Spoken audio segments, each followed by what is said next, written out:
Hello everyone, welcome to my channel. तो ये है एनआईएस बोर्ड का सोशल साइंस के मोस्ट इम्पॉर्टेंट क्वेश्चन जो कि आपके एग्जाम्स में आ सकते हैं। फर्स्ट क्वेश्चन है, साम्राज्यवाद से आप क्या समझते हैं। ये मोस्ट इम्पॉर्टेंट क्वेश्चन है और इसको इंग्लिश में भी नीचे लिखा हुआ है, तो आप इसकी अच्छे से प्रैक्टिस कीजिए। सेकंड है, औद्योगिक क्रांति के प्रभाव। तो आपको ये लिखना है क्वेश्चन, ठीक है। अब आप मेन चीज़ है कि इसकी लेंथ देखना, क्वेश्चन कितने मार्क्स का होगा और कितने वर्ड्स में होगा, उसी के अकॉर्डिंग आप क्वेश्चन लिखना। नेक्स्ट जमींदारों तथा किसानों वाला भी इम्पॉर्टेंट है, आप लेंथ के अकॉर्डिंग ही लिखिएगा, ठीक है। ये मोस्ट इम्पॉर्टेंट क्वेश्चंस है, सारे ही आपको अच्छे से इसकी प्रैक्टिस करनी है। और अगर आपको कोई कन्फ्यूज़न हो तो आप कमेंट कर सकते हैं। नील की खेती वाला भी क्वेश्चन आप करो। ये मैं एक वीडियो अपलोड की है मैंने, नेक्स्ट वीडियो मैं और इम्पॉर्टेंट क्वेश्चन आंसर्स की अपलोड कर दूँगी, तब तक आप इसमें से रिवीजन कीजिए क्योंकि आपका एग्ज़ाम 11 नवंबर को है। डेली इम्पॉर्टेंट क्वेश्चंस की वीडियो अपलोड होगी। सो जिसने चैनल सब्सक्राइब नहीं किया है वो चैनल सब्सक्राइब कर लेना। सर्वोच्च न्यायालय वाला भी क्वेश्चन मोस्ट इम्पॉर्टेंट है, ठीक है। कुछ क्वेश्चंस इसमें इंग्लिश में भी मेंशन किया है और कुछ में नहीं है, ठीक है। सो उनके लिए मैं अलग से वीडियो अपलोड कर दूँगी। ये कृषि वाला भी इम्पॉर्टेंट है। अंग्रेज़ों द्वारा भारत में नए भू राजस्व प्रणाली वाला भी इम्पॉर्टेंट है। धर्म की स्वतंत्रता क्यों महत्वपूर्ण है। क्वेश्चन घुमाकर भी आ सकता है कि धर्म की स्वतंत्रता को परिभाषित कीजिए, ठीक है।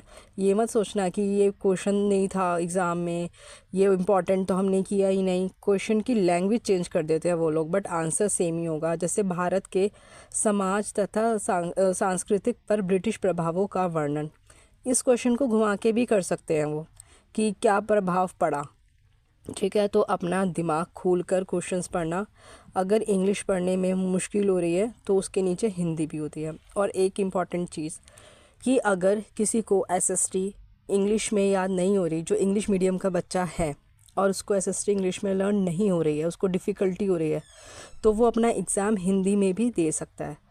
अगर आप क्वेश्चन पेपर के फ्रंट पेज को अच्छे से रीड करेंगे तो उसमें लैंग्वेज भी मेंशन होती है, इंग्लिश, हिंदी, पंजाबी, जो भी आपको कंफर्टेबल लगे। आप पूरा एग्ज़ाम एक ही लैंग्वेज में करना। कई बच्चों को डिफ़िकल्टी होती है कि भाई मैं किस लैंग्वेज में अपना एग्ज़ाम दूँ, मेरे को तो इंग्लिश याद ही नहीं हो रही है, मेरे को हिंदी कंफर्टेबल होती है, तो वो अपना एग्ज़ाम हिंदी में ही लिखना। और जो इंग्लिश मीडियम वाले हैं, अगर उनको इंग्लिश में कंफर्टेबल होता है तो वो इंग्लिश में ही लिखना। ऐसा ना हो कि हिंदी और इंग्लिश मिक्स कर रहे हो, आपके मार्क्स नहीं कटेंगे। जो इंग्लिश वाले हैं वो हिंदी में कर देंगे तो मार्क्स नहीं कटेंगे। आपका आंसर सही होना चाहिए, ठीक है। ये एक इम्पॉर्टेंट बात है, आप इस पर गौर करना कि आपको क्या करना है, क्योंकि अगर आप हिंदी में करोगे तो ज़्यादा इजी रहेगा, ठीक है। सो कंटिन्यू करते हैं वीडियो को। ब्रिटिश भारत में क्यों आए थे, ये एमसीक्यू में भी आ सकता है क्वेश्चन आपको। और ब्रिटिश भारत से कच्चा माल क्यों ले जाना चाहते थे, ये भी इम्पॉर्टेंट है। भारत में ब्रिटिश से रिलेटेड कोई भी क्वेश्चन आ जाए आप अपनी लैंग्वेज में बनाकर कर सकते हैं, कोई मुश्किल नहीं है। और एसएसटी तो वैसे ही हम अपने स्कूल टाइम में स्टार्टिंग से पढ़ते ही हैं, तो उसमें सारे स्कूल के ही क्वेश्चंस आते हैं 9th क्लास तक के। भारत के उत्तरी मैदानों की किन्हीं दो विशेषताओं का वर्णन करो, तो आप वो भी लिख सकते हैं अपनी लैंग्वेज में। औद्योगिक क्रांति में भाप के इंजन वाला भी क्वेश्चन मुश्किल नहीं है। अब इसकी मेन जो हेडलाइंस है ना, वो आप अच्छे से रीड कर लेना, उसके बाद तो आप अपनी लैंग्वेज में बनाकर कर सकते हो। जैसे समाज सुधारक के रूप में ईश्वर चंद्र विद्यासागर की योगदान की व्याख्या कीजिए, ये भी आ सकता है, या उनका परिचय भी आ सकता है। इस पे आप ध्यान देना, इन चीज़ों पे मेन हेडलाइंस को अच्छे से रीड करना। और नेक्स्ट है, भारतीय संविधान में राष्ट्रीय एकता के लिए किए गए प्रावधानों का विश्लेषण, ये भी एक इम्पॉर्टेंट क्वेश्चन है, इसको भी अच्छे से लर्न करना। आप ये देखना कि अगर आपको 5 नंबर का क्वेश्चन आ रहा है या 4 नंबर का क्वेश्चन आ रहा है तो कम से कम उसको 100 वर्ड्स में तो लिखना ही आप, क्योंकि एसएसटी का जो क्वेश्चन होते हैं वो ज़्यादा लेंथी होते हैं। जितने लेंथी होंगे आपको उतने अच्छे मार्क्स मिलेंगे, ठीक है। तो बिल्कुल भी डरना और घबराना नहीं है, क्योंकि एक ऐसा सब्जेक्ट है जो बहुत ही ईजी है।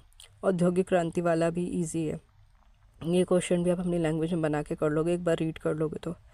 नेक्स्ट है, भारतीय कृषि के समक्ष किन्हीं 5 चुनौतियों को स्पष्ट कीजिए। इसकी मेन हेडलाइन पढ़ लो, जैसे प्रमुख फसलें, खेत निवेश में उच्च लागत, मुद्रा उर्वरता, मीठा भूमिगत जल की कमी, वैश्विक जलवायु